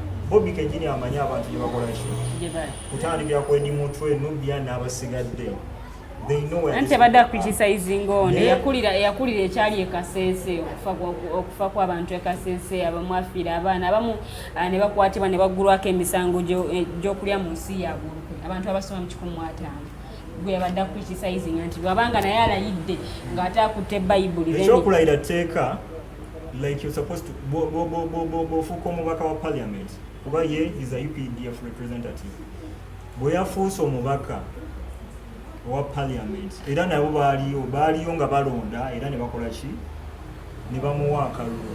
So n'olw'ensonga eyo buvunaanyizibwa bwe taking an oath of allegiance olina okukuba ekirayiro nti ogenda kukola ki oba byali bityo oba byali bitya oba byali bityo oba byali bitya buvunaanyizibwa bwe it's part and passion like that person has to take an oath. So tukkirize tugaane sijja tunuulya biri ebyali ekaseese oba batabameko oba ki oba ki kuba ne Lieutenant General Elwelu yavuddeyo n'agamba nti mwe temwaliyo ku ground nze nali ku ground aye twali tugezaawo kukola ki statements yakoze zonna before the media. So ekyo kyo sikiwagira bwe kiba nga kituufu nga yenyigira mu kutta abantu kuba ffenna tuli bannayuganda ne bwe tuba tulina endowooza ez'enjawulo sikiwagira nze ng'omuntu and I even condemn that act of brutality kuba ffenna tuli bannayuganda. Ntera nnyo okulwanagana ne poliisi etera okujja neekwata abantu whereby poliisi nayo kennyini yadde eteekeddwa obuvunaanyizibwa to keep law and order naye at some point bamalako abantu ekola ki emirembe era nze bamanyi nti poliisi wembeera awantu nkiyingiramu ne mbaga nki oba kino na kino naye kennyini enfunda nnyingi bazze nga nange bagezao kukola ki okundi baga nti awoyo tokwata muntu ku kitundu kye olw'ensonga nti WNRB bali mu kintu bintu ne si ensonga okuba WNRB si ensonga ne weeyisiza otya mu yunifoomu yeeyo gy'oyambadde weeyisiza otya okulaba nga oli bw'aba alina omusango tojja buzina force just because buli musirikale oli w'amaanyi ekyo obuyinza tebukola ki tebutambula butyo oba olina obuyinza abangi nnyo abakozesezza ebifo bye balina n'obuyinza bwe balina okulaba nti era nze mu kalulu kano nze nkubaganya nnyo ne poliisi nti abapoliisi bennyini bagezaako okutta ekifaananyi ekya pate eky'omukulembeze w'eggwanga okulaba nga bakyayisizza abantu Museveni bankyogere bwentyo kuba Museveni mukulembye first citizen. So poliisi yennyini esinze okukyayisa omusajja oyo nti ekola ebitaliiyo. At the end of the day it's His Excellency the President of Uganda Yoweri Kaguta Museveni who takes the blame neetikka obuvunaanyizibwa bw'abantu yeye neetikka enyiike eri ku bantu ng'ate ye omusajja wa talina kyatakola kyamaanyi and of which at some point toyinza tandika kuyingirira kintu kyotategedde gye tukivudde ne bagamba nti police Stuart, President Museveni is the only consumer of all the intelligence in Uganda. Wakitegedde? Buli lunaku ku ssaawa 10:27 afuna in briefings okuva mu head of UPDF, mu head of police, mu head of prisons. Abimanyi bino naawe. Okay, ani gwe yali akangavudde? Ndi ku institution ejo police. Ani gwe yali akangavudde? Nze personally speaking, police ndinako obuzibu. Other institutions at least vocally they are performing. Ne police ngayo. Kadi nze nange nyine wenkuwa report, intelligence report. Nti abafenga police koze kino na kino ngochola IGP yakujuwayo. How sure am I? Nze bampadde report in so much literature. Ne wodda ku ground nga it is something else. So ku nsonga eyo nze nvumirira nnyo ng'omunnayuganda nvumirira nnyo bwekibanga Lieutenant General Eleru ate that guy Muteesa munnange twabateeso tulina nnyo ekisa, we don't act that way. Naye naye bw'aba yayogedde bw'atyo nga kituufu ground yaliyo naye ng'abeekaseese ye kale yayogedde mu bubi sobola n'obubaali balina okufa nga munnamagye toteekeddwa kwogera bwotyo era kyobola n'obwakabaka bwavudde ne mugamba nti sebo olina okwetondera obwaki n'omwami Ssewanyana Livingstone ono yakulira Foundation for Human Rights Initiative naye yavuddeyo si kirungi era nze nsigala nkisaako essira nti I condemn such acts of killings bwekiba nga waliwo okuwamba kati bwekiba nti ebyo byonna byatuukawo ekasese naye ate era n'abeera nga yalondeddwa okubanga akiikirira bannamagye mu paalamenti kino tekireetawo kweraliikirira kusinzira siyinza kuba bo baatuula ne basalawo ani agwanira era ne bamuweereza siri munnamagye byali eyo waabwe era nabo ne balonda mu cream bwekiba nga balonze ye olwa profile ye oba olw'enkola ye oba ki it's them naye tekiyinza kuleetawo bweraliikirwa olw'ensonga bo be baweereza abakiikirira that's a good thing akiikirira bannamagye so naye nabo bantu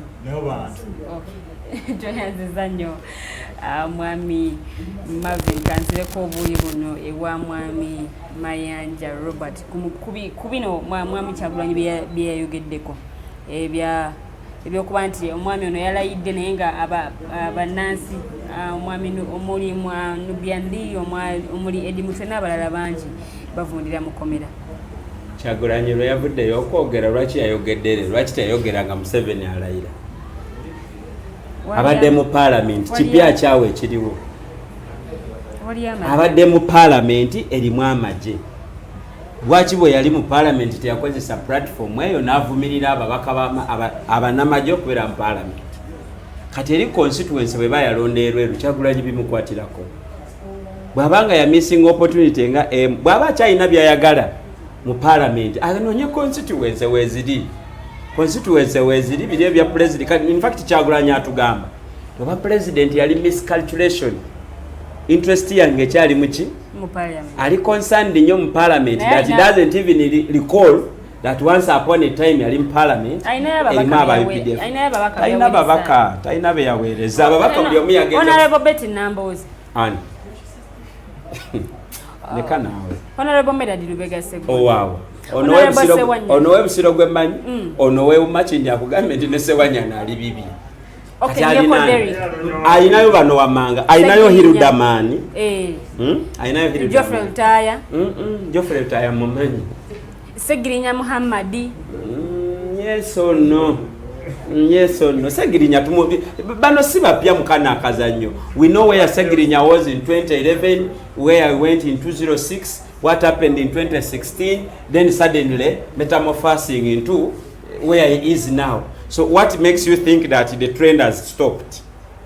So Kyagulanyi talina kyatugamba nze ebintu bya Erweru twabyogera ensi neyogera President Museveni Erweru namukuza nkyogera lunwe wano kyekintu ekikyasinze onyumirwa President Museveni kokulaba omusaayi gw'Abannayuganda tanyumirwa music talina mmere ennungi gyagamba nti yemombera for him anyumirwa ebintu ebi okulaba amaziga g'Abannayuganda n'omusaayi gwa ekyomusaayi yavaayo n'akolera aba LDU ku ngeri gye bali bayisamba. I'm talking about the Rere case and I beg not to be diverted ku ba LDU. But LDU is a minor crisis. Kintu kitono nnyo.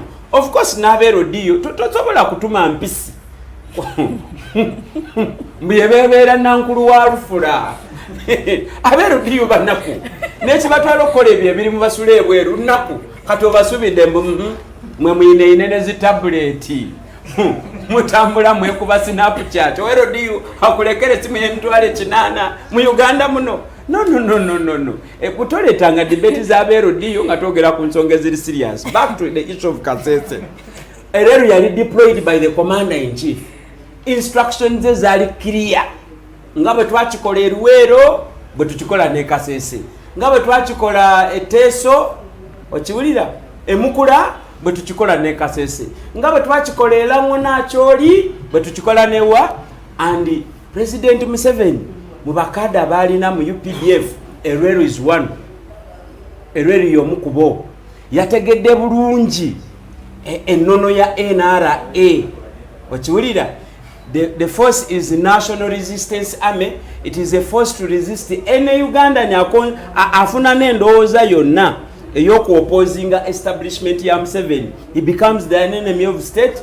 Bamukolako ngaki ng'obuyinza bwelagira.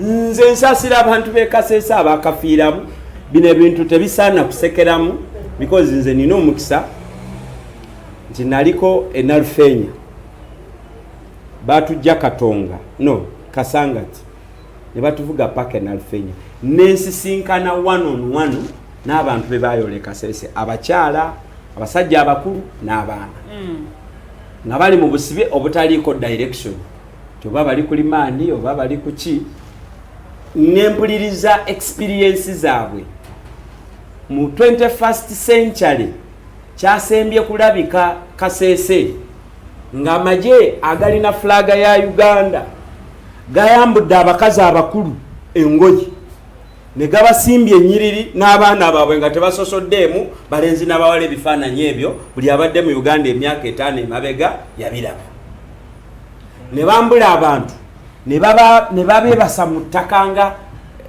ekifaananyi ekyo kigeraageranya ne bye tubadde tulaba ku firimu za slave trade ng'abantu babasibye enjegere babatadde wansi mu meeri. So nze sirina budde bwakuddaano ga nti we are sorry ku bantu b'e Kasese. No, NRM is not sorry because Erweru was deployed by the commander-in-chief who is the chairman of NRM. Era bwe yavaayo he was promoted. In fact okumuwa ogenda okubeera member of parliament yabadde bonus genda owumulireeyo okoleki because Erweru is not a legislator. He's a what? Erweru si Katumba Wamala. Wale omuwuliddeko ng'ayogera mu public ayogera twawukana. No, I am telling you, I talk with people who know Erweru mu maje. Erweru is another type of a human being. So mu parliament ekyamutute kiri kimu kyokka is to award him for the good service he has done. Kasese mulimu yakola mulungi nnyo ogwo era ye akugamba nti kati tewaliyo muntu alina buzibu. Of course nakugamba nti bwaga nti muntu alina buzibu, that muntu is the first family. Their interests are still secure because of the good job Erweru did. So Kyagulanyi okujja okwetaka mu mbozi za Erweru ng'ate abaddewo yali mu parliament bino nga bibeerawo is just trying to find a comeback. Takyalina kyatugamba byonna bye yalobesezaamu abantu byamukalira ku matama. Is desperate to come back in the limelight naye anoonya topic kyentuufu gy'anaakola ki. Sebo Stewart effujjo terinakoma. Waliwo omwana trading of Facebook yakwatibwa drone n'afa ne bamusuula is it Namanve? I'm yet to verify naye nga ebifaananyi bitrendinga linefujjo siri akukoma kubanga gye biyimirizawo NRM naye ate ne Kyagulanyi si alina bitugamba yalina platform eyo ku parliament bwe yajja ayogera birala nga nnyo ndowooza emirundi ng'ebiri ayogera birala nnyo bw'abadde mu campaign tatubulidde na ku nsonga ya security ye nga bagirowoozaako abadde mu birala mu bongeza omusaala bana security akakadde kalamba akensimbi byebimu ku byali mu manifesto ye saagala kuddamu ebyo bibuuzi tugezaako okuyamba bannayuganda beerabira ekikwa ekyo so we shouldn't bring back ebimu ku byayogeranga because some section of society are wondering yabyogeranga under which influence is known so nze eyo saagala bitunuulira nnyo ekya parliament ne Erweru byebimu ku abakulembeze ffe abanaddawo betulina okufuna omukisa ate kino Besigye abadde akyogeranga consistently that Uganda needs a reconciliation, truth telling. What was the problem in Kasese in the first place? Manga okugamba nti abantu be bakwata balina ebijambiya ejambiya is a garden tool. And Uganda buli kyalo kyonna okujjako e Kampala maybe bakusanga ne Jambia, it's another story because we are not farmers. Naye buli community yonna ng'erina ekyekwataganya n'obulimi. You'll find a Jambia, Ensululu, Embazzi. Ffe mu Buganda effumu it's not a weapon it's a weapon for self-defense. It's a weapon of cultural heritage. Buli maka g'Omuganda gabeeramu effumu. No. Ffe mu nnyimbe bwe baba basumika baleeta ffumu ng'abantu badduka emisinde. No, si we kiri. So abantu b'e Kasese bwe banga baali bagezaako okuwamba gavumenti ne Jambia. Lwaki tebaali batotte mu kooti ne tubiraba? Waliwo already abatwalibwa mu kooti ne bagolwa basaba mu kikumu mwata. Ababavunaana ki n'ebiggwerawa bakyali mukomera. Kale zeko sagala kwongerako kubanga abantu omusaayi guli ogwayika gufaanana guno oguyita misuwa gyange bano bakibasanyusa because it secures for them another term. Mwami Segenya yalaidi era nategeeza nti kati ebyo alawe ddala okudibetinga abantu abatono nga Segirinya togere ku nsonga enene gwanga lina ebyokwogerako kati Segirinya yeetaaga bw'oba osazeewo tumwogereko. Ekisooka yabadde alina kutunnyonnyola ku bibadde bitambula mu mawulire ku buyigirize bwe asooka akiralifayinge mukazi myega oba ye Jacqueline. That is one. Two, atunnyonnyole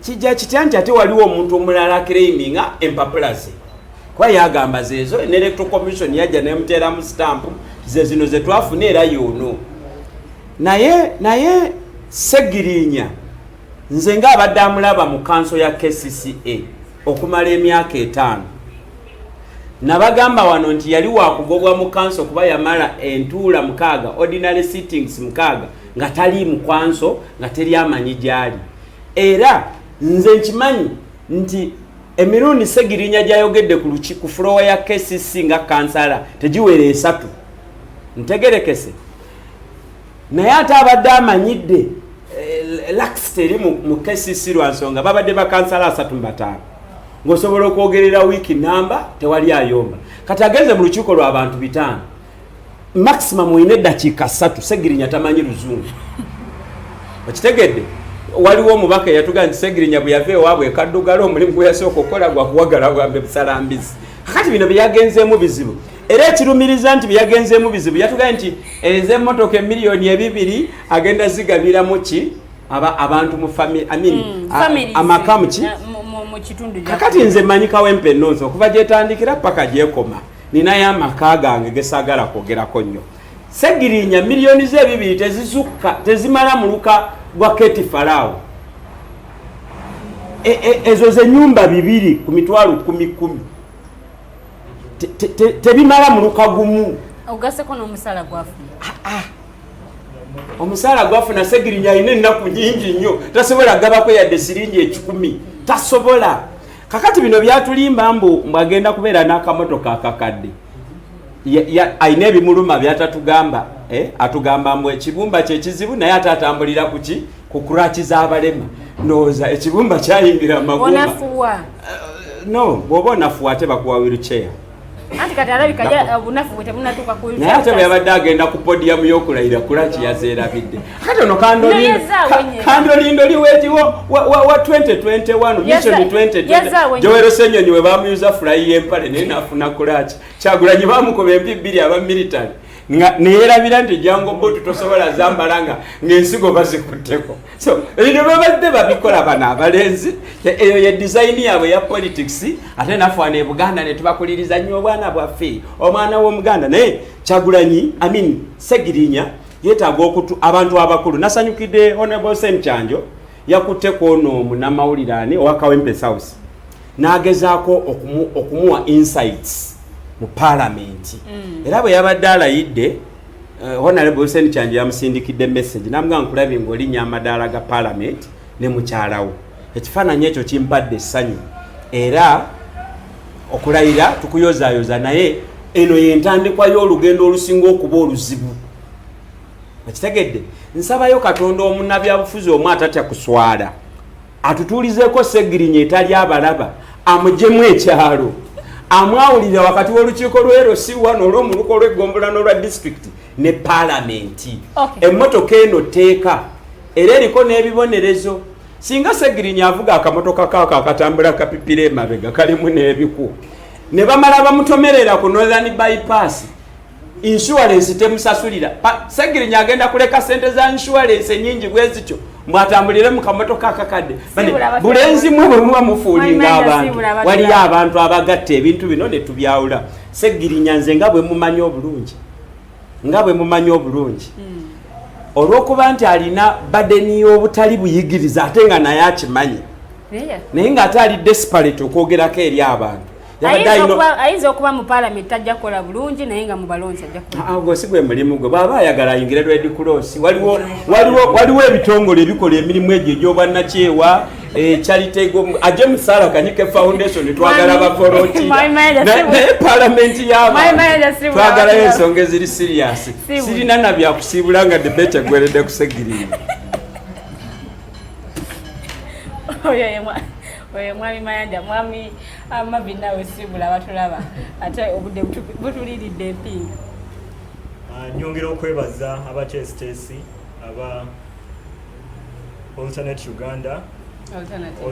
Uganda thank you so much for the invitation era neyongera okwebaza bonna ababugiriza kino ekintu okulaba nga kituuka kifuna hype eno mukisa mulungi nti mbadde nange balabira ku mukutu gwa mikutu gya mitimbagano neyanze olwakakisa kemumpadde okujja nange mbeeko ne byenjogera for the national lwa interest z'abantu ab'enjawulo era neyanze nge mpozi ababadde batulaba n'abadde bagezaako commentinga mu different comment sections mwebale kulaba era temujjangu okwo naye nyongera obbakkaatiriza nti mugezeeko nnyo okusharinga the page mugiliking musharing ne bannammwe okulaba nga tubaako n'enkyukakyuka gye tuleeta mu ggwanga lyaffe Uganda for God and my country. Neerabiddeyo akantu kamu muganda wange weegatte ku kisinde kya bannayuganda abaagala okulaba palamenti ekyuseeko ku Monday ku Facebook tweetinga ku ki omubaka Ibrahim Ssemujjunganda abere speaker wa parliament mukama Katonda akusingayo obulungi yakugambye awagira Jacob Oulanyah abantu tebalinga ntuumu y'amayinja bakyuka with circumstances. Tweyanziza nnyo tweyanzege mwena ababaddeko tumuhimbise Norman webale kubeerako Manzi Muhammad that man is good great political analyst oba yabadde ategeeza Stuart. Okay. Magara Brian watching live from Kakomera. Thanks for the show. Magara webale nnyo kubanga olaba. Mwesige Joram Chenjojo webale nnyo kubanga olaba. Mayanja Oulanyah can't heal the dead. He does not have that power. Manage. Mwesige Joram Chenjojo, well done Mayanja. Webale nnyo naye kubanga olaba. Manzi Muhammad agambye FDC has credible leaders. Nanyonjo Linet webale nnyo kubanga olaba Ali Kakembo nawe webale nnyo kubanga ate olaba mwena ate batulabira mu bitundu by'eggwanga eby'enjawulo mbeebaza nnyo kye mukoze ky'amaanyi mulimu gwe mukola gw'amaanyi ate era gwa ttendo nammwe abasharinga mwebale nnyo kubanga mulaba data gwe muteekamu ne mubeera nga mulaba show eno okumala essaawa 2 ekyo kye mukola kiba ky'amaanyi nnyo nnyini ddala. The Voltage ebeerawo olw'Emande n'Olwokutaano eba ssaawa 1 yakawungezi mpaka ssaawa 3 ez'ekiro tuba twogera ku bintu eby'enjawulo era ng'olunaku lwaleero betwogeddeko speakership race ebadde kute wansi ne waggulu muwulidde okuva ewa mwami Stewart awamu ne wa mwami Mayanja bebogedde sisobola kubeera nga ate mbiddamu kubanga Omuganda agamba nti akuddira mu luyimba ate munnange taluwoomya wano sigenda kuba nga nsukkawo njagala okwebaza ttiimu yonna gye tukoze nayo mukyala Nabukera Teddy Tenjo ye producer olunaku olwaleero mwami Rogers Tulehabwe n'abeera ku kamera ate ng'omwami Jeremiah Mukiibi yabadde director wa show eno mwebale nnyo mwenna babadde ku the entire management ya The Alternative Digital mwebale nnyo omulimu gwe mukola gwatenda okuba nti mumusomesa eggwanga okutwalizaamu n'okuba nti mulina ettoffaali ly'amaanyi nnyo ne mutaddeko okulaba nti eggwanga lino ate ligenda mu maaso kambagaliza weekend ennungi n'ekiro ekirungi mubeere bulungi mweraba.